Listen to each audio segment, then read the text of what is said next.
అందరికి నమస్తే. ఒక గణేష్ ప్రతిమ అంటే గణేష్ బొమ్మ మొత్తం కలకలం రేపింది. ఒక తెలంగాణనే కాదు, మొత్తం దాని గురించి తెలుసుకున్నోళ్ళంతా ఏం రోగం వచ్చింది ఇట్లా పెట్టిండ్రు ఈ విగ్రహాన్ని అని కొంతమంది తిట్టుకున్నారు. ఏకంగా రాజాసింగ్ అయితే పోలీస్ స్టేషన్లో కంప్లైంట్ చేసిండు, దీన్ని అర్జెంటుగా ఆ విగ్రహాన్ని మార్చండి అని. ఆ విగ్రహం ఎవరిదో కాదు, సీఎం రేవంత్ రెడ్డిది. మనకు తెలుసు గణేష్ బొమ్మలు రకరకాల ఆకారాలు ఉంటాయి, పెట్టుకుంటాం. ఇంకా కరోనా వారియర్ రూపంలో పెట్టినాం. చంద్రయాన్ 2 అంటే అవన్నీ కూడా సమాజంలో అవగాహన కల్పించడం కోసం పెట్టిన విగ్రహాలు. మరి రేవంత్ రెడ్డి విగ్రహం ఎందుకు పెట్టినట్టు? రేవంత్ రెడ్డి రూపంలో గణేశుడి విగ్రహం ఇప్పుడు తీసేసిండ్రు. ఆ విగ్రహాన్ని అంత ప్రెషర్ ఎక్కువైపోయి తీసేసిండ్రు. మెట్టు సాయి కుమార్ అని ఫిషనరీ కార్పొరేషన్ చైర్మన్ ఉంటాడు, అతిభక్తి పరుడు అనమాట. అంటే రేవంత్ రెడ్డి మీద భక్తిని, మామూలుగా భక్తిని చూపించడం వేరు, భక్తిని ఒలకపోయడం అనమాట. ఇది ఆ భక్తిని ఒలకపోసే ప్రక్రియలో భాగంగా ఆ విగ్రహాన్ని పెట్టిండు, గోషమాల్ దగ్గర పెట్టిండు. నేను చూపిస్తా అవన్నీ కూడా. ఈ వీడియో షేర్ చేయండి, సమాజానికి ఇది ఏమాత్రం మంచిది కాదు కాబట్టి నేను ఈ వీడియో చేస్తున్నా. సిగ్నల్ టీవీని సబ్స్క్రైబ్ కూడా చేసుకోండి. ఇక మీకు ఫస్ట్ ఇది ఆయన విగ్రహం, గణపతి విగ్రహం. గణపతిని మనం ఎంత భక్తితో పోలుస్తాం. 10 రోజులు పెట్టుకొని రోజు సాయంత్రం పూట భజన చేసి, సాయంత్రం పూట మంచిగా పూజలు చేసి, మరి ఇట్లా ఎందుకు పెట్టాలనిపించిందో తెలియదు ఆ సాయి కుమార్ అనే దానికి. ఓ పదవి వచ్చింది కదా ఆల్రెడీ, ఇంకా ఒలకపోసిన ఎందుకు భక్తిని? ఇది అతి వినయం దూర్త లక్షణం. ఇది అతి వినయం. ఆ సాయి కుమార్ అనే దాన్ని పెట్టిండు. పెడితే ఆ విషయం క్షణాలు తెలుస్తుంది సీఎం రేవంత్ రెడ్డికి, ఇంటెలిజెన్స్ ద్వారానో పార్టీ కార్యకర్త ద్వారానో. బహుశా ఆయన్నే పెడితే పెట్టుండొచ్చు, సార్ చూసినరా మీ విగ్రహం పెట్టేసిన అని. పిలిచి చెంప మీద అన్నాడుగా మొన్న, పడా 4 ఏలనిపిస్తుందని. గది చేయాల్సి ఉండే రేవంత్ రెడ్డి. అది చేస్తే ఆయన మీద మంచి గౌరవం పెరిగేది. మొదలే కాంగ్రెస్ వాళ్ళకు భక్తిహీనులు, కాంగ్రెస్ వాళ్ళు వీళ్ళకి భక్తి లేదు, పాడు లేదు, వీళ్ళంతా వ్యతిరేకులు, వీళ్ళంతా వేరే అని చెప్పి 1,00,000 పంచాయతీ ఉండే కాంగ్రెస్ పైన. ఇప్పుడు ఈ విగ్రహం పెట్టి ఇంకొక సరికొత్త పంచాయతీకి తెరలేపిల్లు. మంచిగా బూట్లు, గణపతి బూట్లు కూడా వేసుకుంటున్నామండి ఈ మధ్య. ఇగో వైట్ షర్టు, బ్లాక్ ప్యాంటు, తలకాయ ఒకటే అది పెట్టి. ఎందుకు రేవంత్ రెడ్డి పెడితే అయిపోతుంది కదా. ఇప్పుడు వినాయకుని బొమ్మ పెట్టి రేవంత్ రెడ్డి రూపంలో వినాయకుని బొమ్మ ఎందుకు పెట్టాలి? డైరెక్ట్ రేవంత్ రెడ్డిదే పెట్టేసినాం అనుకో, ఎవరికి అబ్జెక్షన్ లేదు, ఎవ్వరు అబ్జెక్షన్ చెప్పరు.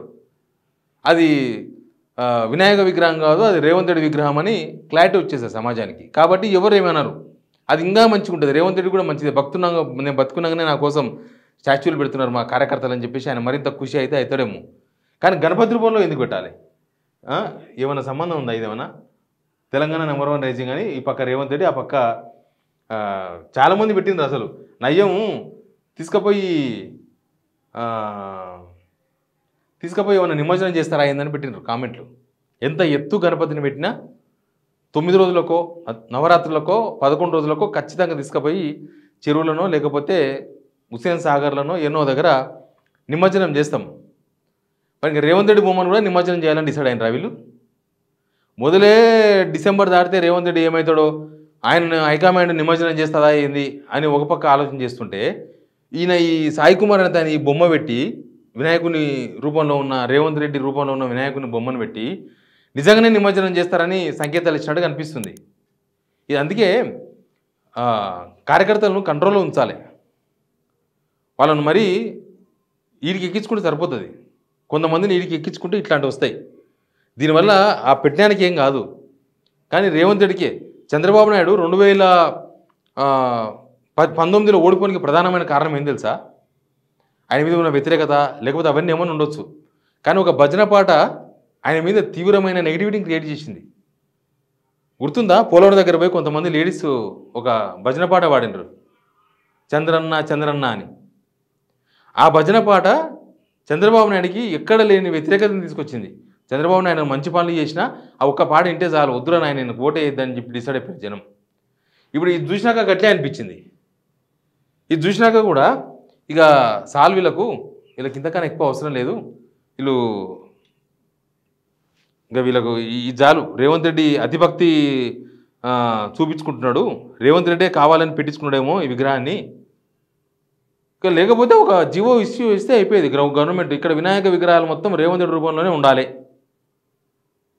ఇంకా తయారు చేసే వాళ్ళు కూడా నోటీస్ ఇచ్చేసి మీరు ఇక్కడ గణపతి అంటే మీరు తొండాలు పెట్టి ఎలకను పెట్టి బొజ్జను పెట్టి ఇవన్నీ అవసరం లేదు. ఇగో నా తెల్ల పాయింట్ ఉండాలి, తెల్ల షర్ట్ ఉండాలి, నల్ల పాయింట్ ఉండాలి, కింద బూట్లు ఉండాలి, చేతికి కంకణం ఉండాలి, తలకాయ మాత్రం రేవంత్ రెడ్డి ఉండొద్దు, గణపతి ఉండాలి, ఇంకా మిగతా అంతా సేమ్ అట్లా అని చెప్పి ఒక జీవో ఇస్తే తెలంగాణలో ఇంకా నెక్స్ట్ వినాయక చవితిల కన్నా అవే పెట్టుకొని అవే నిమజ్జనం చేద్దాం. జనాలు కూడా ఖుషిగా పార్టిసిపేట్ చేస్తారు. రేవంత్ రెడ్డి బొమ్మ నిమజ్జనం అంటే ఇప్పుడు మంచిగా ఉత్సాహంతో ఉన్నారు జనం కూడా. ఎవ్వరు పిలిపియకున్నా సరే జనం చందాలు వేసుకొని కాదు, ఎవరికి వాళ్ళే సొంతంగా ఇల్లుల విగ్రహాలు పెట్టుకొని రేవంత్ రెడ్డి రూపంలో ఉన్న గణపతి విగ్రహాలు పెట్టుకొని తీసుకుపోయి దగ్గరలో ఉన్న బాయిలను చెరువులను పడేసి నిమజ్జనం చేసి ముక్తారు తూర్పుకు మళ్ళీ. పెట్టినోనికి బుద్ధి లేదు, ఇంకా మార్పిచ్చిరంట. ఇంకా నయ్యం ఇప్పుడు పెట్టిన తప్పని అర్థమైంది కదా.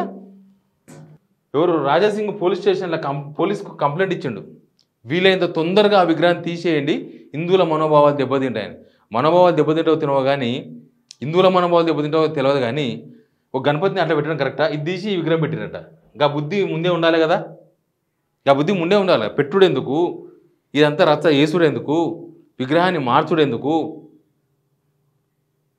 ఇంకా ఇది జరుగుతుంది కాంగ్రెస్లో. ఏం చేసినాక ఎవరో పెట్టినరు 6 గ్యారెంటీలు అడగంగానే రేవంత్ రెడ్డి వినాయకుడి విగ్రహం మాయమైపోయిందని. అట్లాంటివి వస్తాయి సెటర్స్, అడగంగానే మాయమైపోయినరు, వేరే వినాయకుడు వచ్చిందని చెప్పేసి పెడుతున్నారు అందరూ. ఎనీవే ఇది కరెక్ట్ కాదు, మంచి లక్షణం కాదు ఇది. ఇప్పటి వరకు దేశంలో నేను ఎంక్వైరీ చేసిన, దేశంలో ఏ రాష్ట్రంలో ఏ ముఖ్యమంత్రి గణపతి రూపంలో విగ్రహాలు పెట్టలే. ఎవరైనా పెట్టుకుంటే వాళ్ళ ఇంట్లో ఫోటో తగిలించుకొని పూజలు చేసుకునేమో పూలదండలు వేసి, కానీ అది పబ్లిక్ పండుగ, రేవంత్ రెడ్డి పండుగ కాదు. ఇది కాంగ్రెస్ పండుగ కాదు, రేవంత్ రెడ్డి పండుగ కాదు, ఆ మెట్టు సాయి కుమార్ ఆయన పండుగ అసలే కాదు. ఇది పబ్లిక్ ఫెస్టివల్. పబ్లిక్ ఫెస్టివల్లో రాజకీయాలను ఇంప్లీట్ చేసి ఓ రాజకీయ నాయకుని తీసుకొచ్చి పెట్టి సీఎం అంటే దేవుడా? ఏ సీఎం ఎవరికి దేవుడు కాదు. తెలంగాణ ఇచ్చిన కేసీఆరే మీరు దేవుడు కాదన్నప్పుడు తెలంగాణలో దేనికి చెల్లని వ్యక్తులు దేవుళ్ళు అవుతారా? తెలంగాణ ఉద్యమంలో తెలంగాణ రావడానికి దేనికి కారణంగా వాళ్ళు దేవుళ్ళు అవుతారా? అంటే పదవి ఇచ్చినందుకు దేవుడు అయ్యండా? నీకు పదవి ఇస్తే దేవుడు అయితే ఇంట్లో పెట్టుకో, ఇంట్లో పెట్టుకొని రోజు పూలదండ వేసి పూజ చేసుకో. పబ్లిక్ ప్లేస్ ఎట్లా పెడతారు? అది గణపతి రూపంలో. ఇప్పుడు అడిగేతో లేకుండా అయిపోయింది వీళ్ళను. రేవంత్ రెడ్డి అర్జెంటుగా అట్లాంటి కార్యకర్తలకు తోక కట్ చేయి, లేకపోతే మీ తోక కట్ అవుతుంది, కాలిపోతుంది మీ తోక. ఇట్లాంటి ధూర్త లక్షణాలు ఉన్న వాళ్ళు చాలామంది జమ అవుతారు ఈ మధ్య. ధూర్త లక్షణాలు ఇవన్నీ కూడా. అతి వినయం ధూర్త లక్షణం. అతి వినయం ఉన్నోని ఎప్పుడు ఎంకరేజ్ చేయొద్దు. పరమ దరిద్రుడు ఉంటాడు అతి వినయం ఉన్నాడు, లెక్క తీరినే ఉండాలి. ఎనీవే ఆ విగ్రహాన్ని తీసేసినారు, సంతోషం. కానీ ఆ విగ్రహాన్ని ఎడబెట్టిరో తెలియదు. మరి తీసేసిరంటే తీసి పెంటలు పడేసినరా, జిహెచ్ఎంసీ బండ్లు వేసిర్రా, వాళ్ళు లేకపోతే హుస్సేన్ సాగర్లో నిమజ్జనం చేసినరా, అది కూడా కొద్దిగా అప్డేట్ చేస్తే బాగానే ఉంటుంది. ఎవరికైనా తెలిస్తే అప్డేట్ చేయండి కింద. Please subscribe signal TV.